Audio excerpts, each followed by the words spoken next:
Hello everyone, it's Rachel. Welcome back to Book and Bloom. Today I wanted to share with you guys some of my favorite nonfiction books.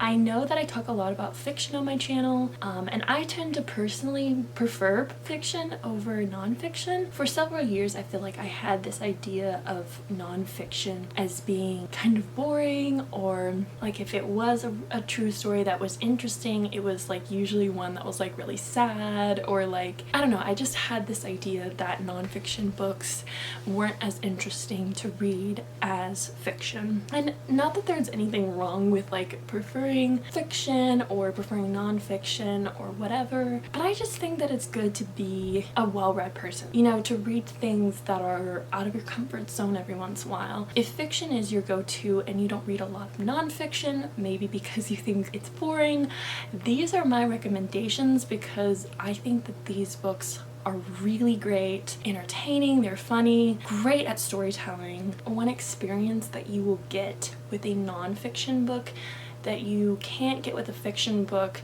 is feeling a sense of connection to an actual person. And like, you can kind of have that sort of feeling sort of for a character, but it's obviously still not the same because you know that they're not a real person.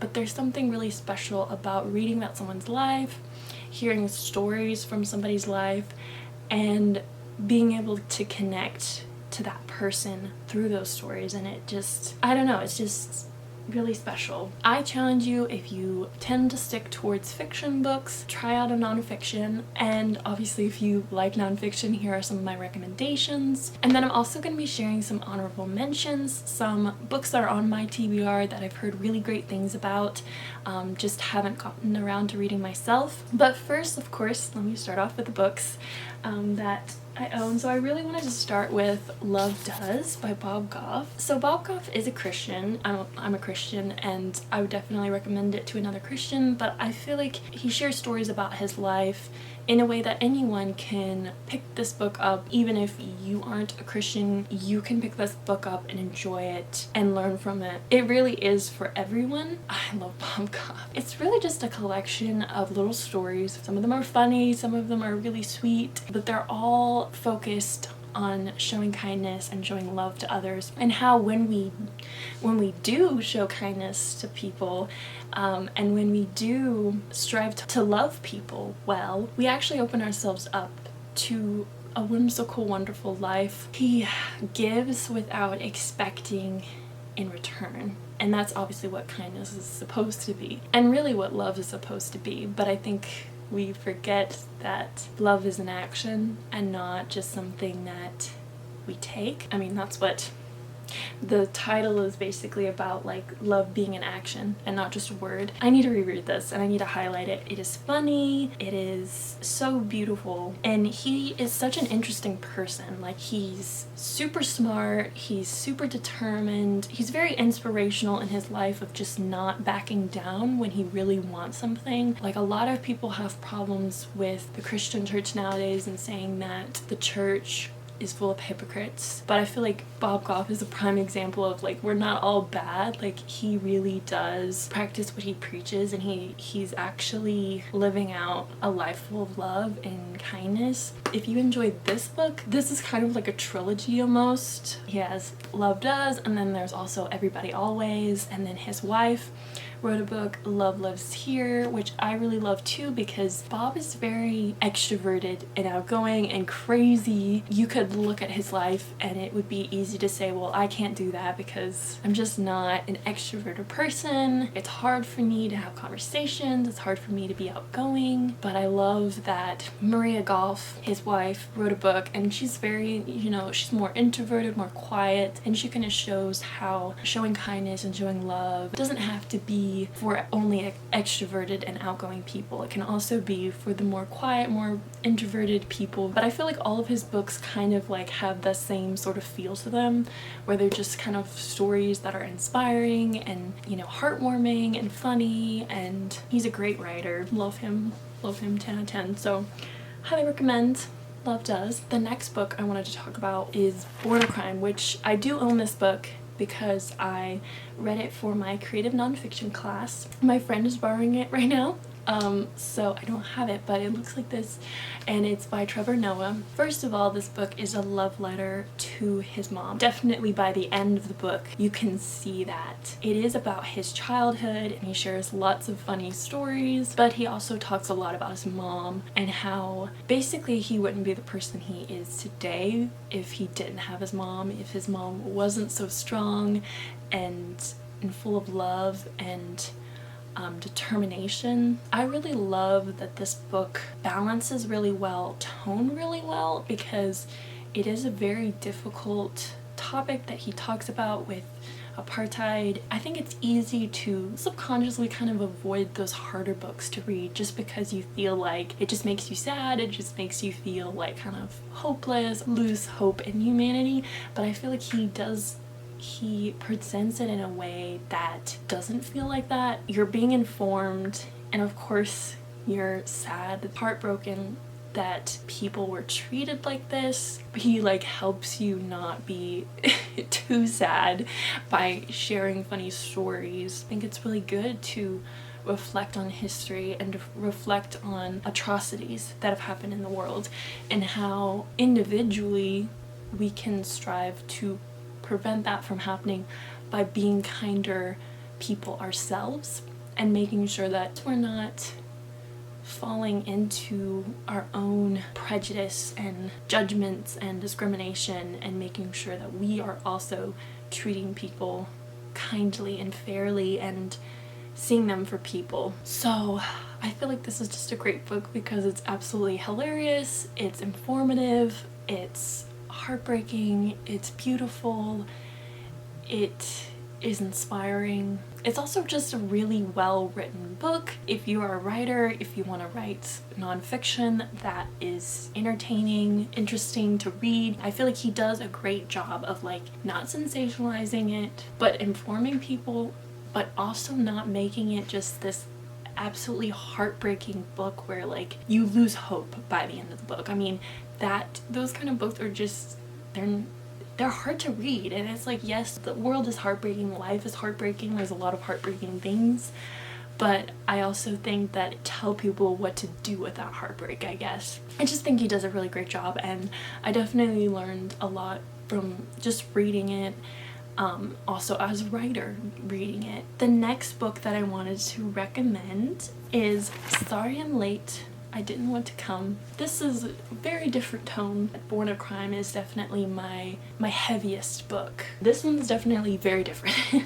because this is just lighthearted, funny, very interesting, and very inspirational. One of the big themes of this book is introversion and slash extroversion and learning to be more outgoing, even though Jessica Pan, the author, is very introverted and just not naturally outgoing, and just learning to push herself out of her comfort zone to try new things. The stories that she shares are absolutely hilarious. I just really enjoyed this book. There is a quote from this book that I still use to this day, and it's, "Nobody waves, but everyone waves back." And it's this idea that being the person to start something, being the person to be kind, to smile at somebody, to wave, to start a conversation, you know, and you get kind of caught in your head that like, oh, I can't talk to people because they don't want to be bothered. Yeah, we make up, you know, dumb excuses, or we think for the other person like, oh, they don't want to be bothered, I shouldn't talk to them, like I shouldn't,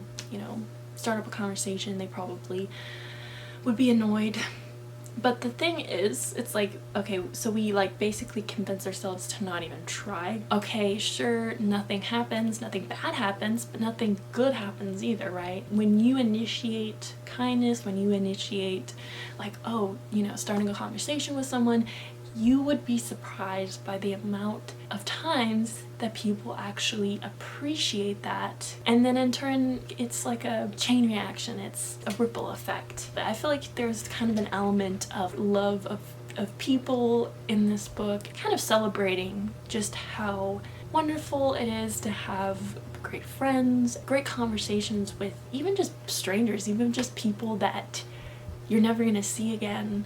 but just kind of those daily kindnesses that you share to people, and how much if you share them to other people, it encourages them to want to share it further. And I don't know, it's, yeah, like that ripple effect, which I feel like also ties in really well with the Love Does book. Yeah, so this is just a good book if you just need a pep talk, somebody who knows how you feel. So if you're there, this is the book for you. But honestly, it's just a fun book. It's just, it's inspiring, it's interesting.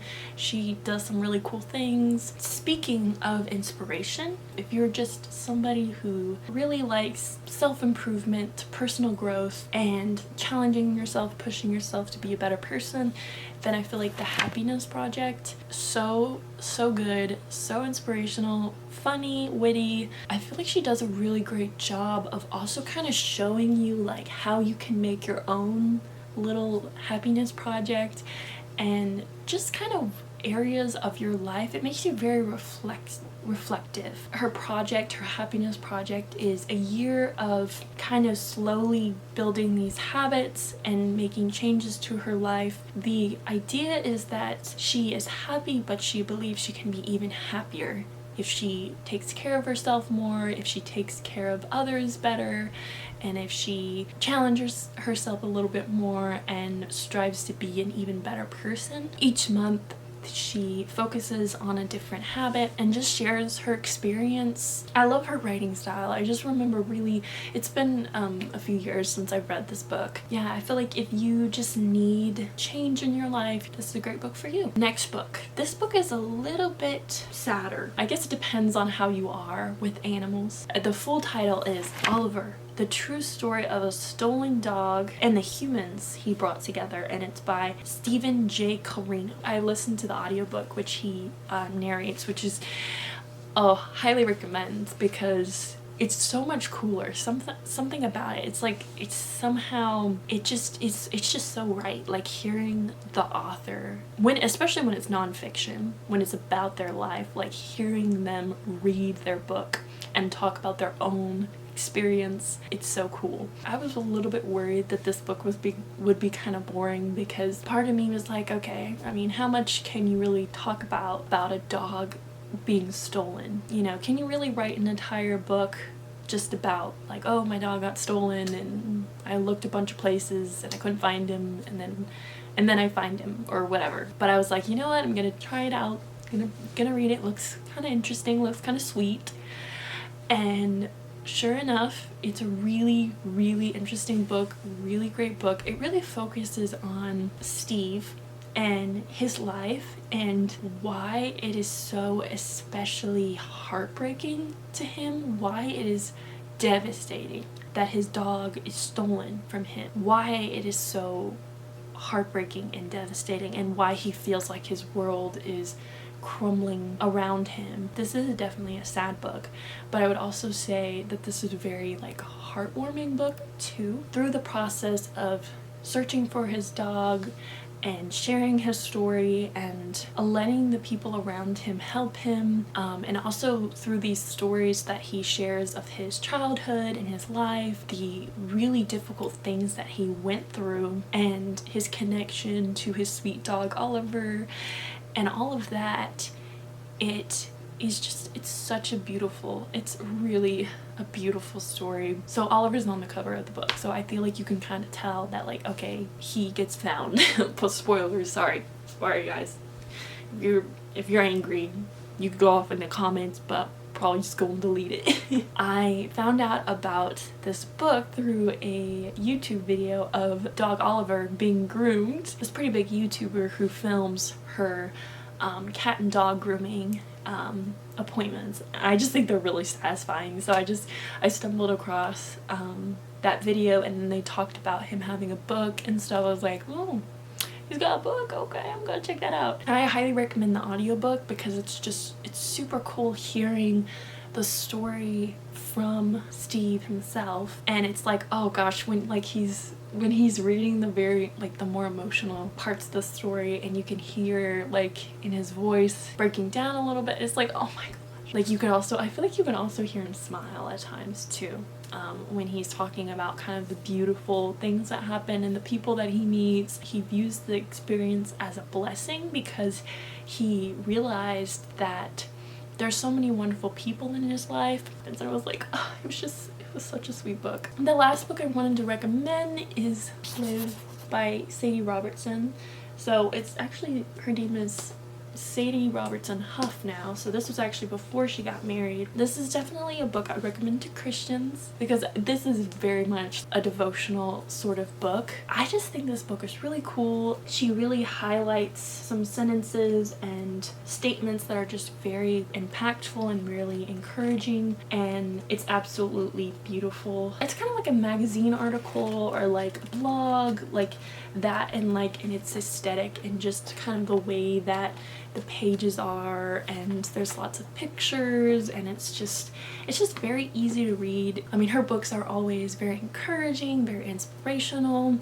The description of the book says, through inspirational stories and photography, Sadie embraces the adventures of life and walks side by side with readers on the following topics: of how to replace temporary highs with the promises of God, how to dream big and follow your passion, how to celebrate every moment of your life, how to live in the moment, and how to keep going until your story gets good. Living to the fullest, living intentionally. Love her, she's a queen. So highly recommend. I feel like there's a lot of books that are like this that are just, they're really good and they're really enriching to read, but sometimes they're hard to read because they're just so dense in their topic, if that makes sense. A lot of theology books are just very hard to read. The topic is very complicated and complex, and so it can be hard to read those, but this, I feel like she presents it in a way that's very approachable and just easy to digest and easy to apply to your life. I've definitely read plenty of theology books where I'm just like, okay, that's really great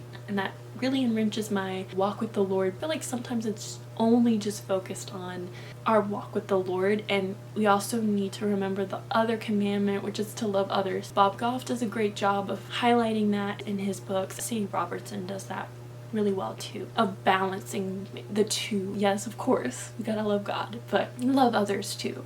That's really important too. So those are my 6 recommendations. And then as for my honorary mentions, books that I've heard great things of but I just haven't gotten around to reading yet. Girl with 7 Names. This is about a girl who lived in North Korea and escaped everything that she had to do. It sounds insane. It sounds absolutely crazy. Meet Talk Pretty One Day it's basically this guy's journey of like learning French. I think he just shares funny stories about his experiences with trying to learn French. I Am Malala, which I actually have this on my shelf. I just haven't gotten around to reading it. I've heard really great things about those. Hopefully soon I'll be reading those. I hope that you guys enjoyed this video, and I hope you found a book that you're interested in reading, you're gonna add to your TBR. Have a wonderful day.